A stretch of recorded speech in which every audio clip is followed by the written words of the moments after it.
فإن خير الحديث كتاب الله وخير الهدي هدي محمد صلى الله عليه وسلم وشر الأمور محدثاتها وكل محدثة بدعة وكل بدعة ضلالة وكل ضلالة في النار. أعوذ بالله السميع العليم من الشيطان الرجيم. بسم الله الرحمن الرحيم. يا أيها الرسل كلوا من الطيبات واعملوا صالحا. وقال تعالى: يا أيها الذين آمنوا كلوا مما رزقناكم في الأرض. وقال النبي صلى الله عليه وسلم: إن الله طيب لا يقبل إلا طيبا، وإن الله أمر المؤمنين بما أمر به المرسلين. وقال: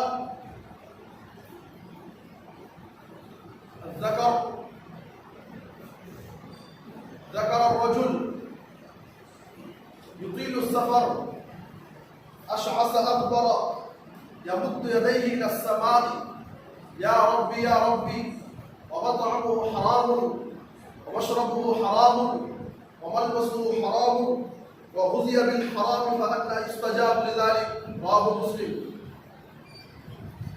عن عمر بن الخطاب رضي الله تعالى عنه قال عن النبي صلى الله عليه وسلم قال: لو أنكم توكلون على الله حق توكله لرزقكم كما يرزق الطير تغدو صباحا وتروح بطانا. رواه أحمد والنسائي. وقال الترمذي: هذا حديث حسن صحيح. وقال النبي صلى الله عليه وسلم: إن الحلال بين وإن الحرام بين وبينهما أمور مشتبهات لا يعلمهن كثير من الناس، فمن اتقى الشبهات فقد استبرأ لدينه وعرضه، ومن وقع في الشبهات وقع في الحرام. كالراعي يرعى حول الحمى يوشك أن يرتع فيه. ألا وإن لكل ملك حمى، ألا وإن حمى الله محارمه. ألا وإن في الجسد مضغة إذا صلحت صلح الجسد كله وإذا فسدت فسد الجسد كله ألا وهي القلب. رواه البخاري ومسلم. সম্মানিত উপস্থিতি, সমস্ত ধর্মের প্রশংসা আল্লাহর জন্য। আলহামদুলিল্লাহ। দরুদ ও সালাম বর্ষিত হোক আমাদের প্রিয় নবীর উপর সাল্লাল্লাহু আলাইহি ওয়াসাল্লাম। আজকের জুমার খুতবার বিষয় হলো হালাল রুজি। হালাল রুজি এত গুরুত্বপূর্ণ কেন? হালাল রুজি এই কারণে এত বেশি গুরুত্বপূর্ণ, একজন মানুষ একটি ছিদ্রওয়ালা বালতি যদি লোড করতে থাকে, ভর্তি করতে থাকে, সেই বালতিটি কখনো লোড হবে না, কারণ সেই বালতির নিচে ফুটা রয়েছে, ছিদ্র রয়েছে, সেখান থেকে পানি বাহির হয়ে যাবে। সেম উদাহরণ হালাল রুজি সম্পর্কে। একজন মানুষ যতই ইবাদত করুক না কেন, তার রিজিকের ব্যবস্থা, তার খাদ্য যদি হারামের সাথে সম্পৃক্ত থাকে, তার রিজিক যদি হারাম থাকে, সেটাও আল্লাহর দরবারে কবুল হবে না। এই জন্য এত গুরুত্বপূর্ণ। আমাদেরকে ভাবতে হবে যে আমাদের ইমান আমল অনেক কম, তারপরেও অল্প ইমান আমল থাকার পরেও সেটুকু যদি আল্লাহর দরবারে কবুল না হয়, তাহলে আমাদের সমস্ত চেষ্টা বিফল হয়ে যাবে। এই জন্য আল্লাহ রাব্বুল আলামিন কোরআনের ভিতরে নবীদেরকে, আম্বিয়া কিরামদেরকে বলতেছেন, ইয়া আইয়ুহার রাসূল, সমস্ত রাসূলদেরকে বলতেছেন, কুলু মিনাত তাইয়্যিবাত ওয়া'মালু সালিহা, তোমরা তাইয়্যিব বস্তু খাও এবং উত্তম আমল করো। হালাল এবং তাইয়্যিব এই দুইটির মধ্যে পার্থক্য রয়েছে। হালাল এবং তাইয়্যিব দুটির মধ্যে পার্থক্য রয়েছে। পার্থক্য কেমন? উদাহরণস্বরূপ গরুর গোশত বা গরুর গোশত এটি হালাল এবং তৈয়ব রয়েছে, কিন্তু এই গরুর গোশত, এই গরু যখন মারা যাবে গরু তখন হালাল থাকবে, কিন্তু তখন সেই গরুটি তৈয়ব থাকবে না, সেই কারণে আমরা খেতে পারবো না। আল্লাহ রাব্বুল আলামিন রাসূলদেরকে কোরআনের ভিতরে হুকুম দিলেন, ইয়া আইয়ুহার রাসূল কুলু মিনাত তাইয়্যিবাত ওয়া'মালু সালিহা, তোমরা উত্তম খাদ্য খাও, পবিত্র খাদ্য খাও এবং উত্তম আমল করো। তারপরে আল্লাহ রাব্বুল আলামিন আরো বলেছেন, ইয়া আইয়ুহাল্লাযীনা আমানু কুলু মিনাত তাইয়্যিবাত, আরো মুমিনদেরকে আল্লাহ রাব্বুল আলামিন হুকুম দিয়েছেন যে তোমরা পবিত্র বস্তু খাও যা আমি বর্জন করি, যা তোমাদের জন্য ব্যবস্থা করে রেখেছি জমিনের মধ্যে। এই সম্পর্কে আল্লাহ রাসূল সাল্লাল্লাহু আলাইহি ওয়াসাল্লাম থেকে অনেকগুলো হাদিস কিতাবের ভিতরে, হাদিস শাস্ত্রের ভিতরে এই বস্তুগুলো পাওয়া যায় যে হালাল রিজিক কত গুরুত্বপূর্ণ হতে পারে। আল্লাহ রাসূল সাল্লাল্লাহু আলাইহি ওয়াসাল্লাম থেকে হাদিস স্পষ্টভাবে রয়েছে, عن ابي عبد الله النعمان بن بشير رضي الله عنه قال سمعت رسول الله صلى الله عليه وسلم يقول, আবি আব্দুল্লাহ এবং নুমান বিন বশীর রাদিয়াল্লাহু আনহুমা এই দুজন সাহাবী বলেন যে আমি রাসূল সাল্লাল্লাহু আলাইহি ওয়াসাল্লাম থেকে শুনেছি। কি শুনেছি? আল্লাহ রাসূল সাল্লাল্লাহু আলাইহি ওয়াসাল্লাম বলেন, ইন্নাল হালাল বাইয়িন, হালাল স্পষ্ট, ওয়া ইন্নাল হারাম বাইয়িন, এবং হারাম স্পষ্ট, একদম ওয়াজিব ক্লিয়ার যে এটা হালাল এটা হারাম। ওয়া বাইনাহুমা উমুর মুশতাবিহাতুন লা ইয়ালামুহুন্না কাসীরুম মিনান নাস, এবং এই হালাল এবং হারাম এই দুইটির মধ্যে কিছু এমন বস্তু রয়েছে যেগুলো অস্পষ্ট, যেগুলো অস্পষ্ট, না হালাল না হারাম এই বিষয়ে অস্পষ্টতা রয়েছে। وبينهما أمور مشتبهات لا يعلمهن كثير من الناس, যার সম্পর্কে অধিকাংশ মানুষ জানে না। ফামান ইত্তাকা শুবহাত, যে ব্যক্তি এই সন্দেহজনক বস্তু থেকে দূরে থাকলো, যে ব্যক্তি এই সন্দেহজনক বস্তু থেকে নিজেকে পাক রাখলো, ফাকাদ ইস্তাবরাআ লিদীনিহি ওয়া ইরদিহি, সে নিজেকে হেফাজত করলো, নিজের নফসকে হেফাজত করলো, নিজের সম্মানকে হেফাজত করলো। আল্লাহ রাসূল সাল্লাল্লাহু আলাইহি ওয়াসাল্লাম কি বললেন? ওয়াবাইনাহুমা উমুরুন মুশতাবিহাতুন, যে কিছু এমন বস্তু রয়েছে যে বস্তুগুলো সম্পর্কে মতানৈক্য স্পষ্টভাবে নাই যেগুলো হালাল না হারাম, কিন্তু তারপরে আল্লাহ রাসূল সাল্লাল্লাহু আলাইহি ওয়াসাল্লাম আমাদেরকে কি বললেন যে ওই সমস্ত বস্তুর মধ্যেও হাত দেওয়া যাবে না বা ওই সমস্ত বস্তু করা যাবে না যে বস্তুগুলো সম্পর্কে মতানৈক্য রয়েছে, যে সন্দেহ রয়েছে যে এটি হালাল হতে পারে না হারাম হতে পারে। তো যেই বস্তুর মধ্যে হালাল এবং হারাম কথা নিয়ে সন্দেহ রয়েছে সেই বস্তুর মধ্যেও হাত দেওয়া যাবে না। আল্লাহ রাসূল সাল্লাল্লাহু আলাইহি ওয়াসাল্লাম কি বললেন? ফামান ইত্তাকা শুবহাত, যে ব্যক্তি এই সন্দেহজনক বস্তু থেকে দূরে থাকলো সে নিজের দ্বীনকে, নিজের নফসকে, নিজের সম্মানকে হেফাজত করে দিবে। তারপর বললেন, ওয়ামান ওয়াকা'a ফি শুবহাত ওয়াকা'a ফিল হারাম, যে ব্যক্তি সন্দেহের মধ্যে পড়লো, ওয়ামান ওয়াকা'a ফি শুবহাত ওয়াকা'a ফিল হারাম, যে ব্যক্তি সন্দেহের মধ্যে পড়লো সে হারামের মধ্যে পড়লো। মানে এর আগে যে কথাটি বলা হয়েছে যে সন্দেহের মধ্যে কখনো পড়া যাবে না, কারণ যে ব্যক্তি সন্দেহের মধ্যে হাত দিবে সে হারামের মধ্যে হাত দিবে। মানে সন্দেহের মধ্যে, সন্দেহ কামাইয়ের মধ্যে হাত দেওয়া মানে হারাম কামাই করা হলো। এটি একটি চমৎকার উদাহরণ আল্লাহ রাসূল সাল্লাল্লাহু আলাইহি ওয়াসাল্লাম দিয়েছেন। ওমান ওয়াকা'a ফি শুবহাত ওয়াকা'a ফিল হারাম কাররাঈ ইয়ারআ হাওলা আল-হিমা ইউশিকু আন ইয়ারতা'a ফি। রাঈ বলা হয় রাখালকে, রাঈ মানে রাখাল, একজন রাখাল, সে ছাগল, বকরি, গরু, হাঁস অনেক কিছু চড়ায় একটি সীমানার পাশে। তো সেই রাখাল যদি একদম সীমানা সই সই করে তার পশু যদি রাখে, হতে পারে আইয়ার তাফি, সে অন্যের খেতে তার মুখ দিবে, সে অন্যের খেতে থেকেও ঘাস খেতে পারে, তার যেটা তার হক নেই। এই উদাহরণটি আল্লাহ রাসূল সাল্লাল্লাহু আলাইহি ওয়াসাল্লাম দিলেন, যে ব্যক্তি সন্দেহের মধ্যে পড়বে, সে অবশ্যই তার হাত হারামের মধ্যে যাবে। ومن وقع في الشبهات وقع في الحرام كالراعي يرعى حول الحمى يوشك ان يرتع فيه। তারপর বললেন আল্লাহ রাসূল সাল্লাল্লাহু আলাইহি সাল্লাম, আলা, আলা মানে একদম তাকিদ, একদম কান অন্য কথা থেকে বন্ধ করে নেই, শুধু এই কথাটি শোনো, এইভাবে বলা হয়। আলা মানে সবাই চমকে যাও, শোনো কথাটি শুনতে হবে। আল্লাহ রাসূল সাল্লাল্লাহু আলাইহি সাল্লাম বলেন, আলা ওয়া ইন্না লিকুল্লি মালিকিন হিমান, যে প্রত্যেকটি বাদশাহ, প্রত্যেকটি রাজার একটি বর্ডার রয়েছে, একটি এরিয়া রয়েছে। আলা ওয়া ইন্না লিকুল্লি মালিকিন হিমান আলা ওয়া ইন্না হিমাল্লাহি মাহারিমুহু। আর আল্লাহ রাব্বুল আলামিনের বর্ডার হচ্ছে, আল্লাহ রাব্বুল আলামিনের বর্ডার হচ্ছে তার হারাম বস্তুগুলো। তারপরে আল্লাহ রাসূল সাল্লাল্লাহু আলাইহি সাল্লাম বললেন, আলা ওয়া ইন্না লিকুল্লি, আলা ওয়া ইন্না ফিল জাসাদি মুযগা, যে শুনে রাখো মানুষের শরীরের ভিতরে একটি অংশ রয়েছে। আলা ওয়া ইন্না ফিল জাসাদি মুযগা ইযা সালাহাত সালাহাল জাসাদু কুল্লুহু ওয়া ইযা ফাসাদাত ফাসাদাল জাসাদু কুল্লুহু।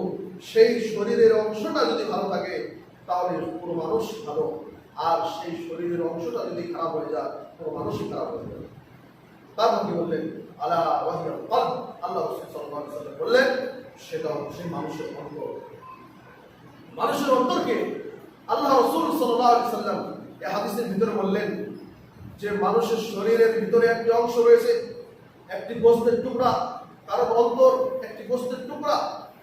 সেই গোশতের টুকরা যদি ভালো থাকে তাহলে পুরো মানুষটাই ভালো, আর সেই গোশতের টুকরা যদি ভালো না থাকে পুরো মানুষটাই খারাপ হয়ে যাবে। তাহলে আমাদেরকে বুঝতে হবে যে আমাদের অন্তর একদম পাক পবিত্র রাখতে হবে, এবং কখনো ভুলের কারণেও কখনো হারাম বস্তুর উপরে হাত দেওয়া যাবে না, এবং যে বিষয়গুলোর উপর সন্দেহ রয়েছে সেই বিষয়গুলোর উপরও হাত দেওয়া যাবে না।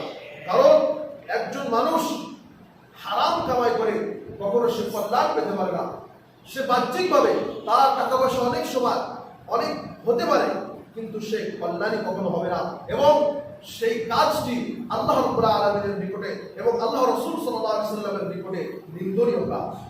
এই জন্য যে কোনো ব্যবসা, যে কোনো বাণিজ্য, যে কোনো কর্ম করার আগে প্রথমে এই জিনিসটা আমার এবং আপনার মাথায় জানতে হবে, জেনে রাখতে হবে যে আমি যে কাজটা ধরতে যাচ্ছি জীবিকা নির্বাহের কারণে, এই কাজটি কামাই হালাল না হারাম, এই জিনিসটা আমাদের মাথায় ভালো করে রাখতে হবে।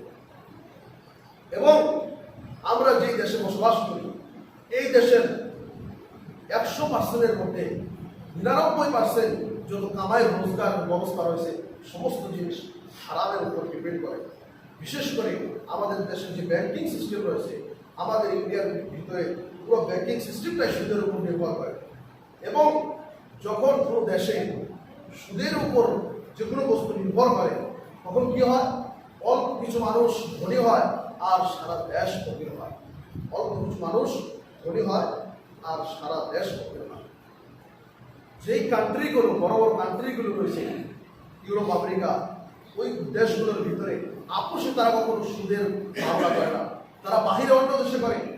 কারণ জানে যারা মূর্খ, এদেরকে দিয়ে যা ইচ্ছা তাই করানো যাবে। এই জন্য অন্য দেশের ভিতরে অনেক সুদী ব্যবস্থা, ব্যাংকিং সিস্টেম অনেক কিছু করে দেয়, কিন্তু তাদের দেশের ভিতরে তারা করে না। ওই জন্য তারা তাদের দেশে সবাই পার্থিবানিক ধনী থাকে।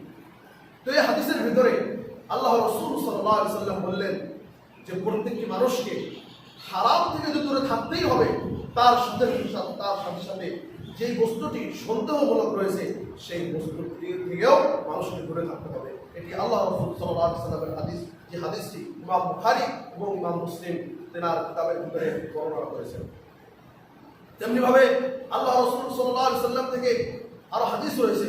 আল্লাহ রাসূল সাল্লাল্লাহু আলাইহি ওয়াসাল্লাম স্পষ্টভাবে বলেছেন, ইন্নাল্লাহা তাইয়্যিব লা ইয়াকবালু ইল্লা তাইয়্যিবা, নিশ্চয় আল্লাহ পবিত্র এবং পবিত্র বস্তু ছাড়া তিনি গ্রহণ করেন না। ওয়া ইন্নাল্লাহা তাআলা আমারাল মুমিনিনা বিমা আমারা বিহিল মুরসালিন, এবং আল্লাহ রাব্বুল আলামিন মুমিনদেরকে সেই বস্তুটিরই আদেশ দিয়েছেন যে বস্তুটির আদেশ আল্লাহ রাব্বুল আলামিন রাসূলদেরকে দিয়েছেন। ওয়া ইন্নাল্লাহা তাআলা আমারাল মুমিনিনা বিমা আমারা বিহিল মুরসালিন, এবং আল্লাহ রাব্বুল আলামিন মুমিনদেরকে সেই বস্তুটি সম্পর্কে আদেশ দিয়েছে যে বস্তুটি সম্পর্কে আল্লাহ রাব্বুল আলামিন রাসূলদেরকে আদেশ দিয়েছেন। রাসূলদেরকে আল্লাহ রাব্বুল আলামিন কি আদেশ দিয়েছেন? যার আগে আমি বললাম কোরআনের ভিতরে আল্লাহ রাব্বুল আলামিন বলেছেন, وقال تعالى يا ايها الرسل كلوا من الطيبات واعملوا صالحا। যে হে রাসূলগণ, এখানে শুধু একজন রাসূলকে বলেননি, সমস্ত রাসূলদের কথা বলেছেন। হে রাসূলগণ, আল্লাহ রাব্বুল আলামিন তোমাদেরকে হুকুম দিচ্ছে যে তোমরা হালাল খাদ্য খাও, পবিত্র বস্তু খাও। তারপরে আল্লাহ রাব্বুল আলামিন কি হুকুম দিলেন? মুমিনদেরকে হুকুম দিলেন যে জমিনের মধ্যে যা রয়েছে পাক পবিত্র, সেই জমিনের ওই সমস্ত বস্তু খাও। তারপরে দেখেন একজন মুসাফিরের কথা উদাহরণ দিলেন আল্লাহ রাসূল সাল্লাল্লাহু আলাইহি সাল্লাম, যে একজন মুসাফিরের দোয়া সব সময় কবুল হয়, কিন্তু একজন মুসাফিরের দোয়াও কবুল হয় না। এই কোন ক্ষেত্রে সেটি আমি বলতেছি। যাকার রাজুল, একজন মানুষের কথা উল্লেখ করলেন, ইউতিলুস সাফার, যার ডিস্টেন্স অনেক লম্বা, অনেক দূর সফর করেছে, আশআসা আকবরা, তার চুলগুলো এলোমেলো হয়ে রয়েছে, মানে অনেকদিন সফর করার কারণে সে মাথায় চিরুনি করতে পারেনি। ইয়ামুদ্দু ইয়াদাইহি ইলাস সামা, তার দুই হাতকে সে আসমানের দিকে করে, মানে দোয়া করা আরম্ভ করে। ইয়ামুদ্দু ইয়াদাইহি ইলাস সামা, ইয়া রাব্বি ইয়া রাব্বি, সে বলে হে আল্লাহ, আমার এটা না, আমার এই ব্যবস্থা করে দাও, আমার এই ব্যবস্থা করে দাও। ওয়া মাতআমুহু হারামুন, তার খাদ্য হারাম। ওয়া মাশরাবুহু হারামুন, তার পানিও হারাম। ওয়া মালবাসুহু হারামুন, তার পোশাক হারাম। ওয়া গুযিয়া বিল হারাম, তার জীবিকা নির্বাহ হারাম। ফাআন্না ইউস্তাজাবু লিযালিক, ফাআন্না আই কাইফা, ফাআন্না এখানে অর্থ হচ্ছে কিভাবে, ফাআন্না ইউস্তাজাবু লিযালিক, তার দোয়া কিভাবে কবুল হতে পারে। এখান থেকে আল্লাহ রাসূল সাল্লাল্লাহু আলাইহি সাল্লামের হাদিস থেকে আমাদেরকে যেটি বুঝতে হবে সেটি হচ্ছে এই, একজন মানুষ যখন সফর করে, একজন মুসাফির, তার দোয়া সাথে সাথে কবুল হয়ে যায়, তার দোয়া কবুল হওয়ার পাওয়ার অনেক বেশি থাকে একজন মুসাফিরের দোয়া। কিন্তু একজন মুসাফির এত কষ্ট করার পরেও, তার এত লম্বা সফর হয়ে থাকার পরেও তার চুলগুলো এলোমেলো হয়ে গেছে, সে চিরুনি করতে পারেনি।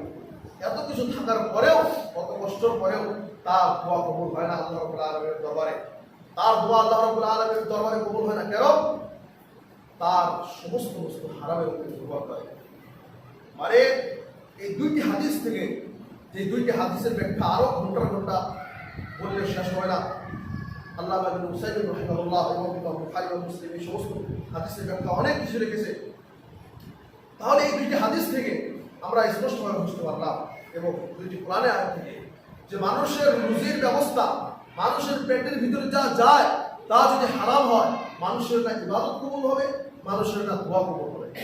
একজন মানুষের যদি ইবাদত কবুল না হয়, তাহলে তার জান্নাতে যাওয়ার প্রশ্নই আসবে।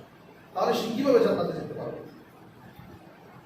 এই জন্য প্রত্যেকটি মানুষকে এটি খেয়াল রাখতে হবে যে আমাদের রুজির ব্যবস্থা, আমাদের রিজক যেন হালাল পদ্ধতিতে হয়, এটি যেন হারাম পদ্ধতিতে না হয়। এবং একজন মানুষ ভাবতে পারে যে আমি এখন হারাম কামাই করে, হারাম কাজ করে অনেক টাকা পয়সা অর্জন করেছি, এখন যদি হারামের রাস্তা আমি বাদ দিয়ে দিই, তাহলে আমি কি করবো, আমি কি করে খাবো? এটা কি মানুষের মাথায় প্রশ্ন আসতে পারে? এ সম্পর্কে আল্লাহ রাসূল সাল্লাল্লাহু আলাইহি সাল্লাম থেকে স্পষ্টভাবে হাদিস প্রমাণিত যে একজন মুমিন বান্দা কখনো সে চিন্তা করতে পারে না তার রিজিক নিয়ে, তাকে কাজ করতে হবে। একজন মুমিন বান্দা সে কখনো হারাম কামাই করতে পারে না, এবং সে হারাম কামাই ছেড়ে দিয়ে হালাল কামাই করতে কখনো সে চিন্তা করে না। সে তার মাথায় যখনই কথাটি চলে আসবে, যখনই তার কান যাবে কথাটি যে হারাম রুজি খেলে না ইবাদত কবুল হবে না দোয়া কবুল হবে, সে তৎক্ষণাৎ এই বস্তুগুলো ছেড়ে দেবে এবং হালাল উপার্জন করার চেষ্টা করবে।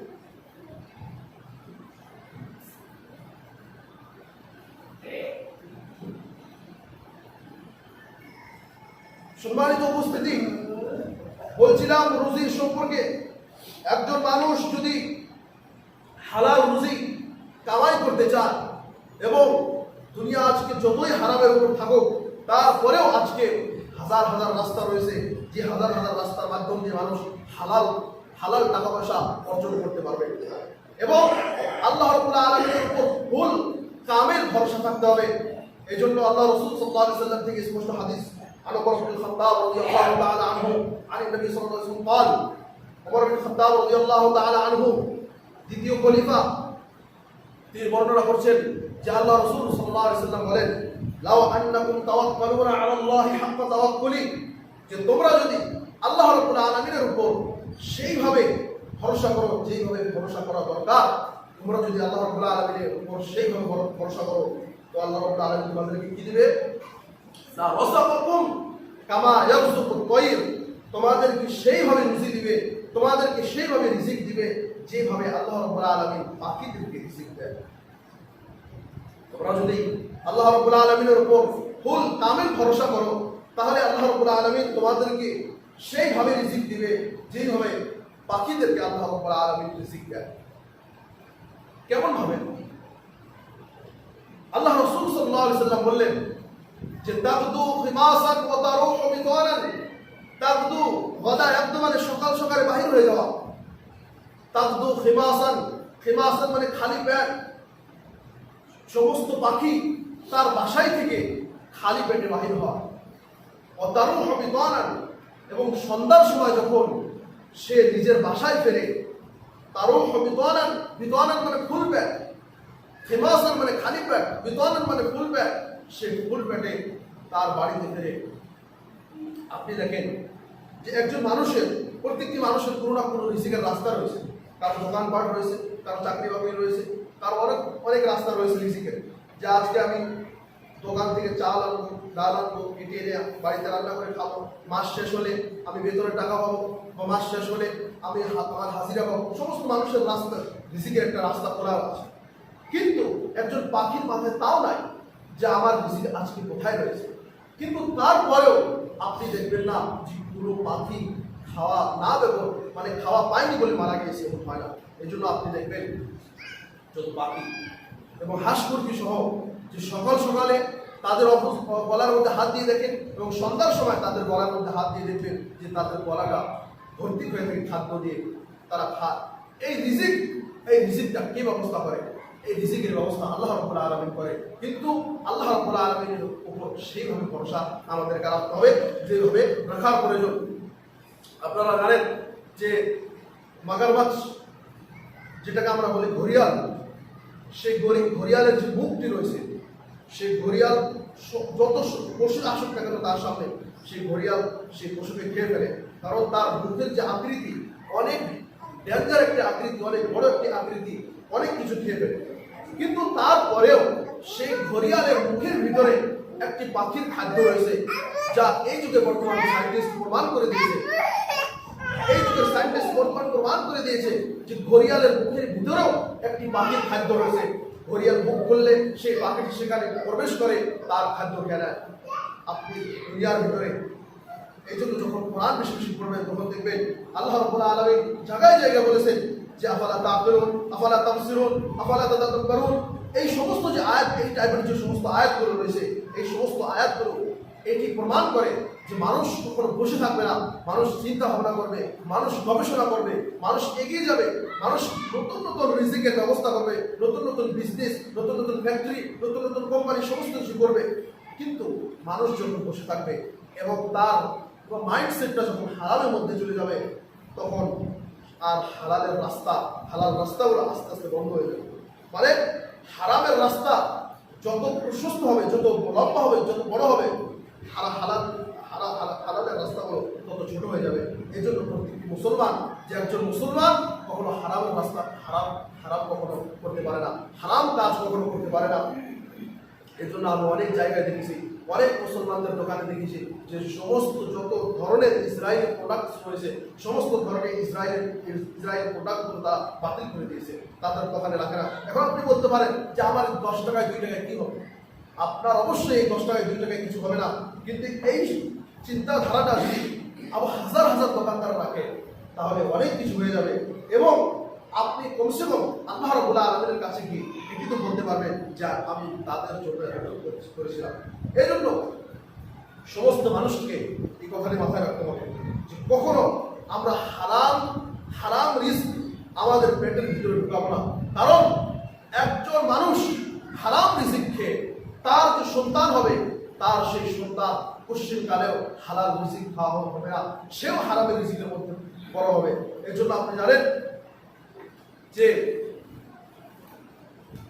ইমাম বুখারী এবং এই যুগের অনেক বড় একজন কবি, যাকে বলা হয় আল্লামা ইকবাল, উর্দু ভাষা, ফার্সি ভাষা অনেক বড় কবি, সারা পৃথিবী বিখ্যাত তিনি। আল্লামা ইকবাল তেনার বাপ যে ছিল, তার বাপের ব্যবসা বাণিজ্য সুদের উপর নির্ভর ছিল। কিন্তু আল্লামা ইকবালের মা, তিনি একটি ছাগল কিনে সেই ছাগলের দুধ তার সন্তানকে পালন করাতো, তার বাপের রিজিক থেকে